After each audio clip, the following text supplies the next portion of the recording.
Now, once in a while, I come across an article so absolutely tone deaf, so ridiculous, that I cannot believe somebody is dumb enough to have written it, much less publish it. And usually, when I see these kind of articles, it's usually published in something like the Washington Post, or in this case, the New York Times. And today, I have found such an article. Now, in this case, it is titled, "Get Back to the Center, Democrats." Oh, boy. Now, this article is, number one, incredibly condescending. Now, in it, the writers blame the left, and particularly Bernie Sanders and people like Elizabeth Warren, for the many disastrous losses the Democratic Party has endured during the Obama administration. And, of course, it holds up Bill Clinton as a model Democrat. Now, get a load of this, right? Now, they start out by saying the Democrats should, instead of going left, they should embrace the center like they did back in the 1990s and reject what they call the siren calls of the left, whose policies, and I quote, "and ideas have weakened the party." Wait, what party? I mean, what policies weakened the Democratic Party? What progressive policies have we put into place that weaken the Democratic Party? Can you think of one? I can't think of one. Have we put in Medicare for all? No. And they're saying that weakens the party? A living wage weakens the party? A focus on infrastructure spending and affordable education? That's weakening the party? No. What's weakened the Democratic Party is no message. And it's also corporatism and the bad trade deals like NAFTA and the now dead TPP. But he's saying, no, those weren't the problem. No, it's just these incredibly popular policies. Yeah, that's the problem. Oh, boy. Yeah, no, you know what? It actually is a problem. It's a problem for their corporate donors. They hate those policies because they're going to lose out big time. Now, the whole article, as you could probably see, is written from a right-wing perspective. Now, for example, look at how they characterize the presidency of Bill Clinton. They write, after years of leftward drift by the Democrats culminated in Republican control of the House under Speaker Newt Gingrich, President Bill Clinton moved the party back to the center in 1995 by supporting a balanced budget, welfare reform, a crime bill that called for providing 100,000 new police officers, and a step-by-step approach to broadening health care, which didn't happen, by the way. They also forgot to mention that he deregulated the banks, deregulated the telecom industry, and his welfare reform bill threw millions more black people into poverty. So it didn't really help the problem. In fact, it actually made poverty worse among the most vulnerable, about the people who need the welfare the most. But again, you've got to look at the framing here, right? Now, the writers go on to partly blame President Barack Obama for, he ran as a progressive, right? But he governed like a moderate for their losses. Not only that, but he blamed people that, of course, were related to Bernie Sanders, back before anybody knew who he was. Now, I shared the belief, of course, that the president played a little bit of a role in their losses, right? But, of course, for different reasons. Now, I think he wasn't progressive enough. And there was, of course, a massive obstruction from the right. I think we can all agree with that. Now, they go on to say, though, that, quote, the last few years of the Obama administration in the 2016 primary season once again created a rush to the left.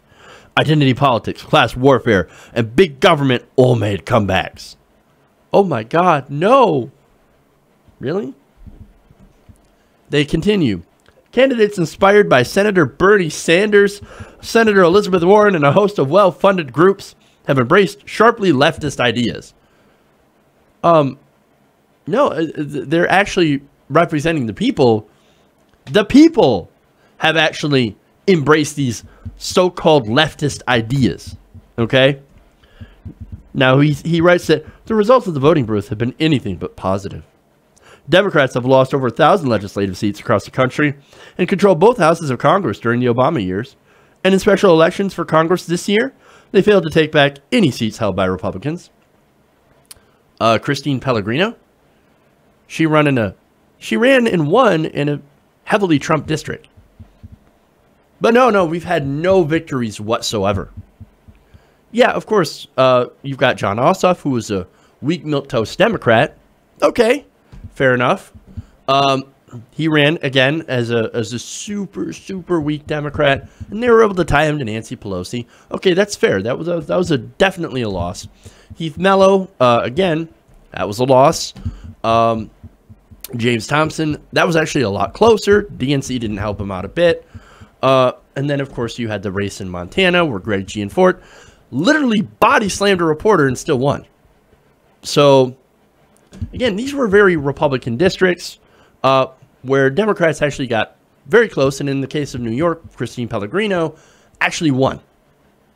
So, you're missing some facts here, but okay. And there's no context, there's no nuance, of course.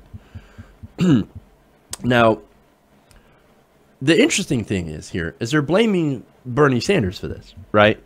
Now, during the Obama administration, because again, he got lumped in with those 1,000 seats that were lost during the Obama administration.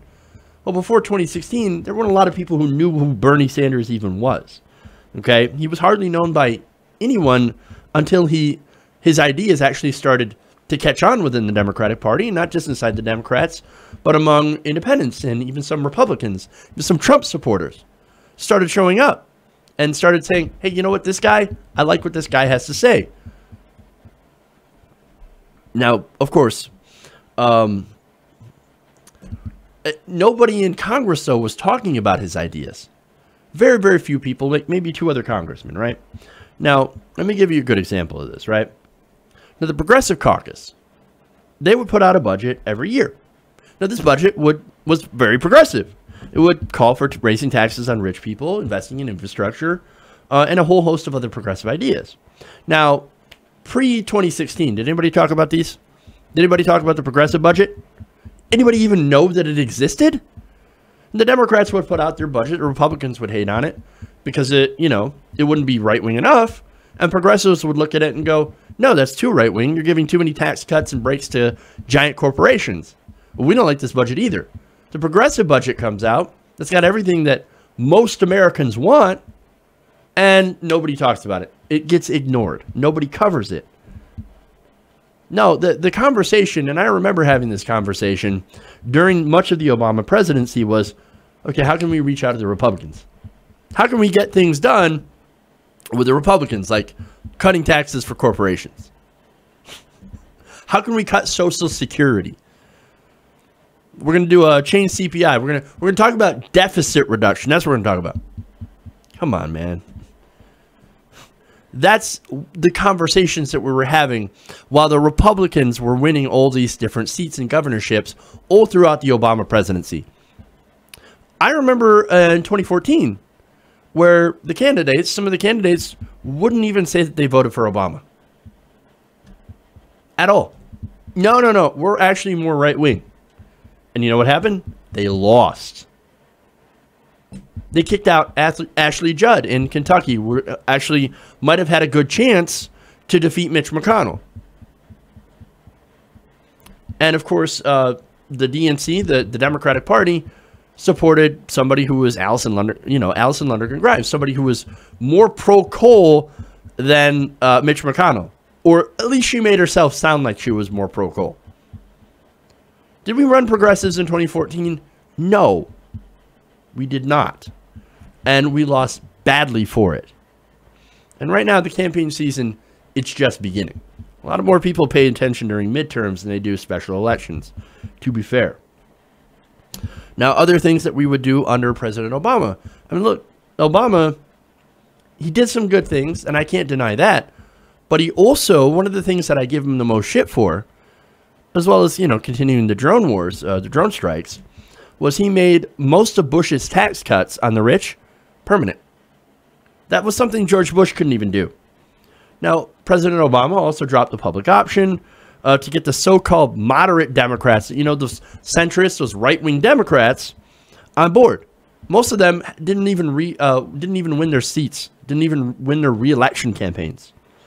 Now, they dropped the public option and adopted what is essentially the conservative healthcare plan. And now the same people are saying, oh, no, you guys, you are not, the Democrats aren't centrist enough. You haven't borrowed enough ideas from the Republicans. There's more. Central to the Democrats' diminishment has been their loss of support among working class voters, who feel abandoned by the party's shift away from moderate positions on trade and immigration, from backing police and tough anti-crime measures. What is this, the 1980s? From trying to restore manufacturing jobs, they saw the party being mired too often in political correctness, transgender bathroom issues, and policies offering more to help undocumented immigrants than to the heartland. First of all, what, you're saying transgender people don't deserve rights? Don't deserve the right to use the bathroom?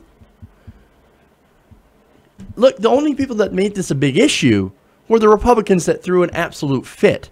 Democrats are just like, yeah, well, transgender people, well, they're people, and they should be able to use the bathroom. End of story. Like, why are you flipping out over this? We know that through statistics, transgender people don't prey on little girls in the bathroom. That's not something that happens. In fact, more often than not, transgender people are actually more often to be sexually assaulted in the bathroom themselves. Bet you didn't know that. Because, look, a lot of, the Republicans used a lot of scare tactics, and they made it a big issue, not the Democrats. They're just like, yeah, well, what, gay people are people, they deserve rights. Transgender people are people, and they deserve rights. What's the big deal? Anyway,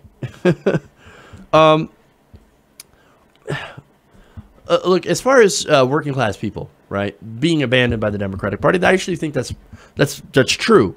However, not in the way that he's thinking. Now, they didn't go and back Donald Trump en masse. That's actually wrong. See, Donald Trump and the Republicans actually did not do very well with working people. That's a fallacy that's being pushed by the establishment media. Trump and the Republican Party actually did really well in the suburbs with college-educated white people.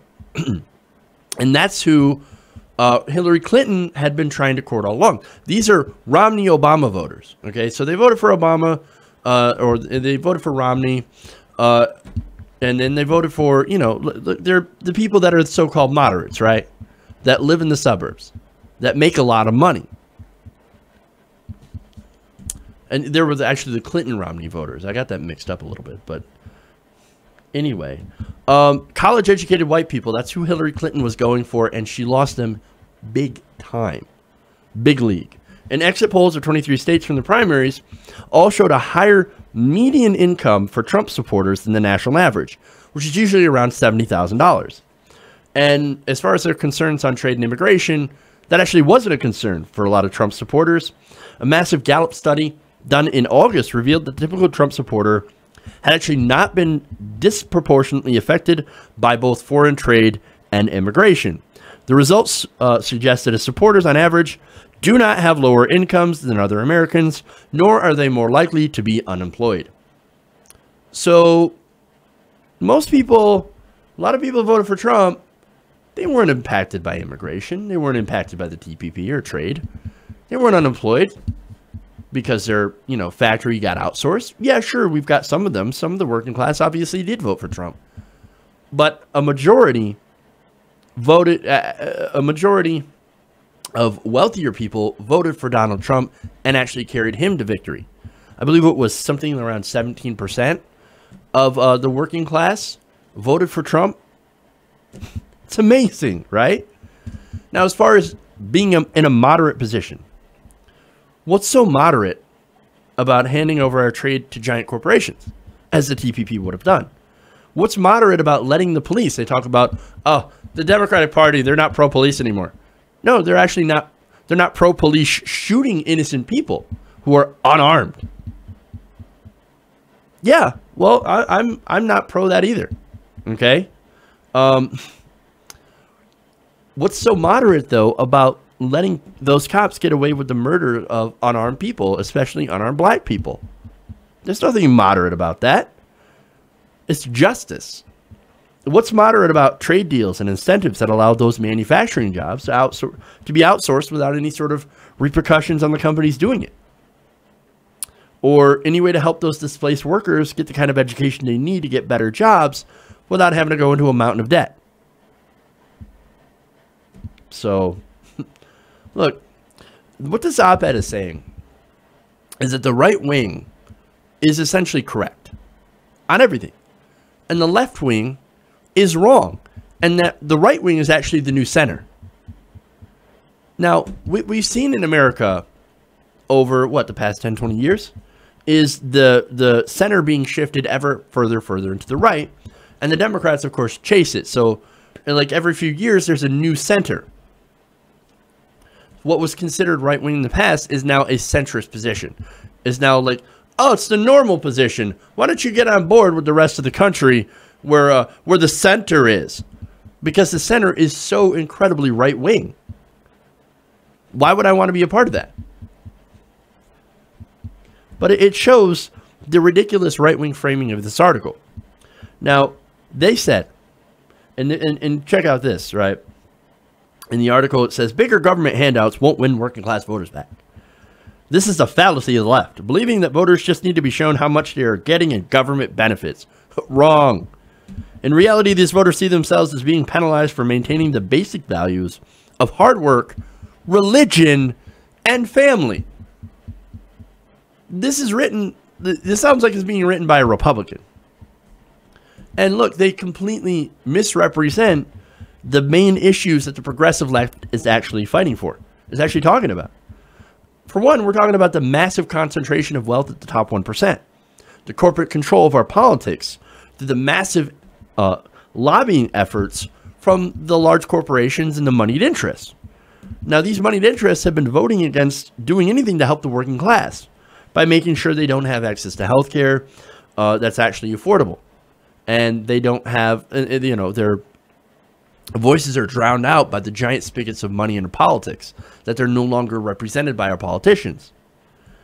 Now, what these people don't want you to know, and the people that are writing this article, is that single payer is actually much more affordable for the country because it's actually more efficient, and it cuts out the wasteful profit motive involved in our market-based health and insurance system.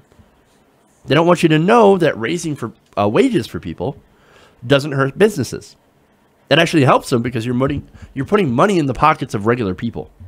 They also don't want you to know that we can pay for things like free education by cutting military spending and raising taxes on the wealthiest Americans and biggest corporations, all without killing jobs. See, that's why they have to lie, and that's why they have to bullshit you. That's why they have to come up with these ridiculous articles. That's why they have to completely misrepresent the progressive movement. That and because, again, they're afraid. They're afraid of the fact that Bernie Sanders is now the most popular politician in America and is now the front runner. He's considered the front runner by a lot of people for 2020. Not because of who he is and how many connections he has with the political establishment or how much money he can raise. No, but because of his policy and his record of honesty. We know where progressives stand on this issue. We're the only ones out there talking about policy. So say, oh, no, the progressives, the far left, they're not talking about policy. No. All they're talking about is identity politics. No, what we're trying to do is we're trying to talk about policies that help the average American worker. But see, these establishment hacks will look at those policies and they'll be like, socialism. And they use that fear of socialism. And they use this right-wing framing, as I've shown you, to try to convince people that you don't want to go this way. No, America is actually conservative. See, and here's the thing. The people in Washington, well, they read the New York Times. And they're like, oh, my God. Oh, they're right. We got to go to the center. We're too far left. Because these hacks wrote an article and who don't understand anything wrote this article to try to convince us that America is actually more conservative than it actually is. But it's not. Now, let me give you an example of them trying to prove this point, right? They write, easily lost in today's divided politics is that only a little more than a quarter of Americans consider themselves liberals, while almost 3 in 4 are self-identified moderates or conservatives. Nice how they lump the self-described moderates in with the conservatives to make it seem like, oh my God, the overwhelming amount of the country is conservative. So conservatives are right. That's wrong. That's wrong. Look, here's the thing, right? Independents, not moderates, independents actually outnumber both Democrats and Republicans.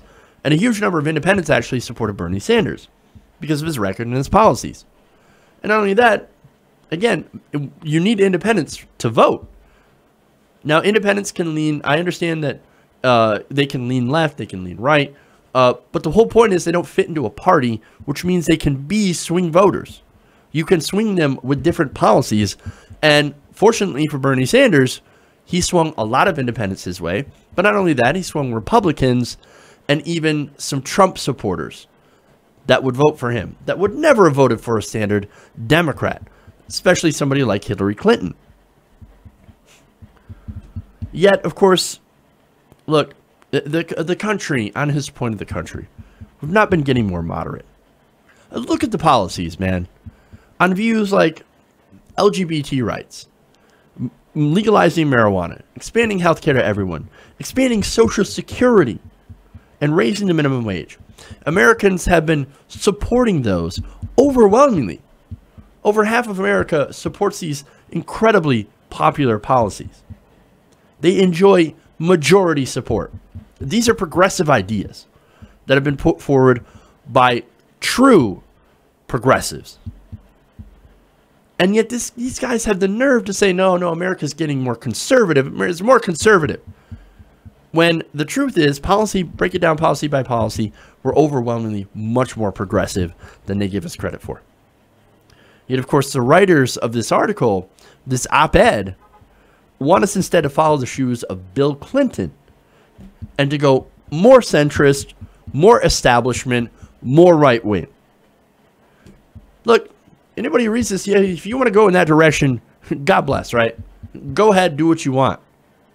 But if you're somebody who actually wants to win and actually affect policy, well, you shouldn't go in this direction. Because if you do, you're never, ever going to win another election again. Hey, everybody. Thanks for watching this video. If you want to see more like this, please hit the subscribe button below.